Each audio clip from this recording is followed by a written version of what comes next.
Sheldon's Record, 1942, page 179. When Monday came, Henry was still beaming from finding Keiko and seeing Chaz hounded by the police. There was a bounce in his step as he left school and ran, walked, then ran some more, weaving around the smiling fishmongers of South King all the way over to South Jackson. People on the street seemed happy. President Roosevelt had announced that Lieutenant Colonel James Doolittle had led a squadron of B-25s on a bombing raid of Tokyo.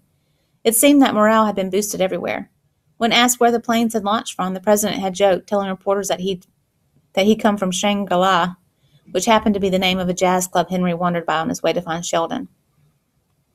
Locating him that late in the afternoon was an easy task. Henry just followed his ears, homing in on the bluesy notes coming from Sheldon's instrument, a tune Henry recognized called Writin' Paper Blues. It was one Sheldon had played in the club with Oscar. Most appropriate, considering Henry still had to round up stationery for Keiko, among other things. Plunked down on an apartment step near where Sheldon was performing, Henry spotted a small mountain of change in the open sax case. That and a vinyl record, a 78, propped up on a little wooden display. It was the same kind Henry's mother used in the kitchen to display what few pieces of fine china they could afford. A small hand-painted sign read, "As featured on Oscar Holden's new disc record." To Henry, the crowd looked about the same. But to his pleasant surprise, they clapped with much more vigor as Sheldon played his heart out. They clapped harder as he ended on a sweet, stinging note that echoed in the clatter and din of nickels, dimes, and quarters, pinging into the sax case.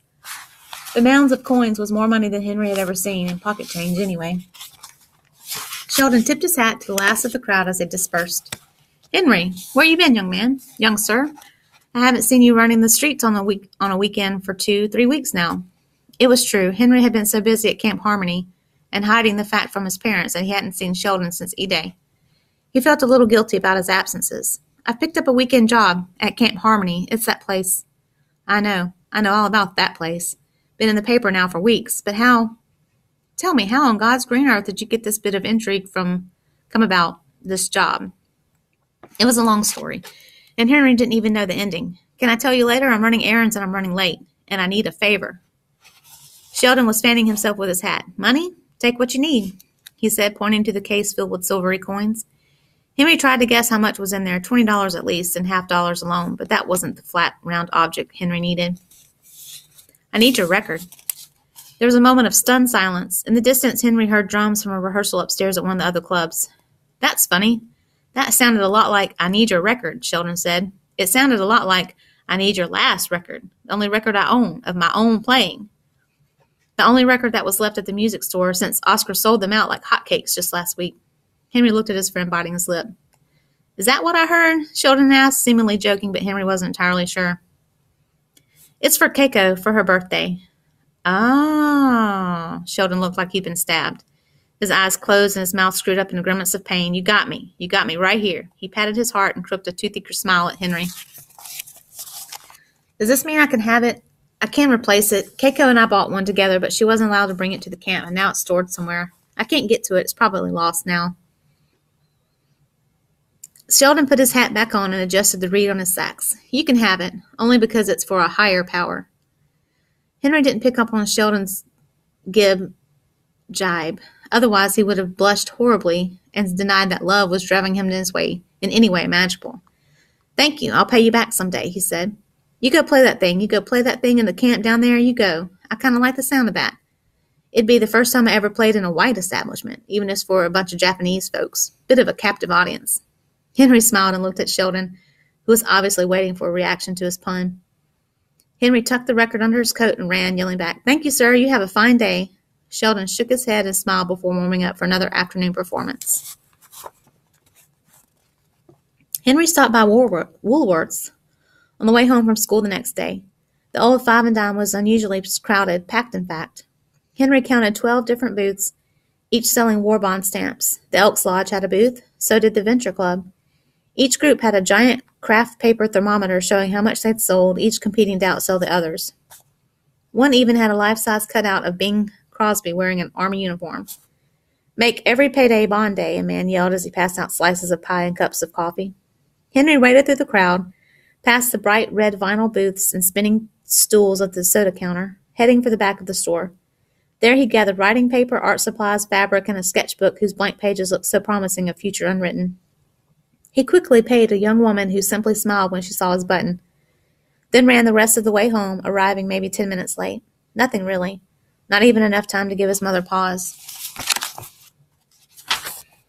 He stashed Keiko's things with the record in an old wash tub beneath the stairs in the back alley, then bounded up the steps 2 at a time, light on his feet. Things were looking up as the word had already spread that Chaz and his friends had been picked up by the Seattle police for at least part of the damage they caused in Nahamachi. Whether they'd actually received any punishment, no one could say. Japanese citizens, even though they were Americans, were now considered enemy aliens. Did anyone care what happened to their homes? Still, Chaz's father would probably find out soon enough that his golden boy had a heart of coal, and that was punishment enough, Henry reasoned, feeling more relief than joy. Then there was Sheldon, who was finally enjoying the monetary fruits of his musical labors. He'd always drawn a crowd, but now it was a paying crowd, not just looky-loos tossing in pennies. And along with the birthday gift, the last copy of Oscar Holden's '78 record would soon be on its way to Keiko. The song was something they could share, even if a barbed wire fence kept them apart and the machine gun tower kept watch from above. Despite the bitterness of all he'd seen and the sadness of the forced exodus to Camp Harmony, things were manageable, and the war couldn't last forever. Eventually, Keiko would come home, wouldn't she? Henry whistled as he opened the door to his little apartment and saw his parents. That was when he pursed his lips, fell silent, and Henry lost his breath. Both of them sat on their tiny kitchen table. Spread across the table were Keiko's family albums, the ones he'd so carefully hidden beneath his dresser drawers. Hundreds of photos of Japanese families, some in traditional dress, others in military uniforms, piles and piles of black and white images. Few of the people in them were smiling, but none looked as dour as his parents. Their faces cemented an expression of shock, shame, and betrayal. His mother muttered something in disgust, her voice cracking with emotion as she banged her way to the kitchen, shaking her head. Henry's eyes met his father's furious gaze. His father picked up a photo album, tore the spine in two, and threw it to the floor, yelling something in Cantonese. He seemed more angry at the photos themselves than at Henry, but his turn was coming. Henry knew it. Well, at least we're probably going to have a real conversation, Henry thought. And, Father, it's about time. Henry set his shopping items on the table by the front door, took off his coat, and sat down in the chair opposite his father, looking down at the scattered photos of Keiko and her family, her Japanese family. Her parents' wedding photos and kimonos, images of picture brides, photos of an old man, probably her grandfather, in the dress uniform of an Imperial Japanese Navy. Some Japanese family had burned these things. Other families hid their treasured memories of who they were and where they came from. Some even buried their photo albums. Buried treasure, Henry thought. It had been almost 8 months since his father had insisted he only speak English. This was about to change. What do you have to say? Speak up, his father was snapping in Cantonese. Before Henry could answer, his father lashed out. I send you to school. I negotiate your way into a special school. I do this for you, a top white school. And what happens? Instead of studying, you're making eyes with this Japanese girl. Japanese. She's a daughter of the butchers of my people, your people. Their blood is on her. She stinks of that blood. She's American, Henry protested, speaking softly in Cantonese. The words felt strange, foreign, like stepping into a frozen lake, unsure if it would hold your weight or send you crashing through to the icy depths. Look with your own eyes. Henry's father held up a page from an album, practically shoving it in Henry's face.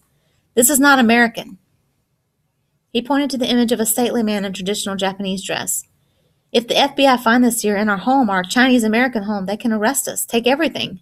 They can throw us in jail and fine us $5,000 for helping the enemy. She's not the enemy, Henry said, speaking a little louder, his heart racing and his hands beginning to shake, trembling with frustration. With anger he never allowed himself to feel. You don't even know her. You've never met her. He clenched his jaw and gritted his teeth. I don't need to. She's Japanese. She was born in the same hospital I was born in, the same year I was born. She's American. Henry shouted back so loudly it frightened even himself. He'd never spoken that way to any grown-up, let alone his own father, whom he was taught to revere and respect. His mother had walked out of the kitchen for a moment to remove a flower vase from the table. He saw her, a look of shock and disappointment on her face that Henry would ever be so disobedient. The look quickly faded to a quiet acceptance, but with it, so much guilt settled on Henry's small shoulders. He rested his head in his hands, ashamed for speaking so loudly in front of his mother. She turned away as if she hadn't said a thing, as if he weren't there. She swept back into the kitchen before Henry could say another word. End of part 1.